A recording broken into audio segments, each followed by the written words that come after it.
Diabetic বা sugar বেশি যারা আছে তাদের ক্ষেত্রে অনেক কমপ্লিকেশন হয়। তার মধ্যে সব থেকে ইম্পর্টেন্ট কমপ্লিকেশন সেটা হচ্ছে ডায়াবেটিক নিউরোপ্যাথি।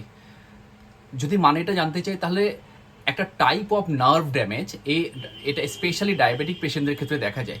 মোস্টলি লেগ এবং তার সাথে সাথে ফিটে দেখতে পাওয়া যায়। সাধারণত ডায়াবেটিক যারা নিউরোপ্যাথি থাকে তাদের ক্ষেত্রে কি সিমটম আমাদের কাছে নিয়ে আসে? একটা পেন এবং অবশ ভাব, পায়ে একটা ব্যথা এবং অবশ ভাব, এবং কমপ্লিট লস অফ সেন্সেশন। তার সাথে সাথে একটা জ্বালা, প্রচন্ড ঝিনঝিন করছে এবং জ্বালা। অনেক পেশেন্ট আমাদের বলে এত পাটা প্রচন্ড জ্বালা করছে, রাতের দিকে বেশি হচ্ছে। ডায়াবেটিক পেশেন্টের সব থেকে ইম্পর্টেন্ট সিমটম একটা সার্ভ কাটিং একটা পেন, মাসেলস প্রচন্ড দুর্বল হয়ে যায়, প্রচন্ড উইকনেস হয়, specially sexual power completely loss হয়ে যায়। তার সাথে সাথে completely loss of sensation and leg, এবং ওভার সেন্সিটিভ অনেক সময় হয়।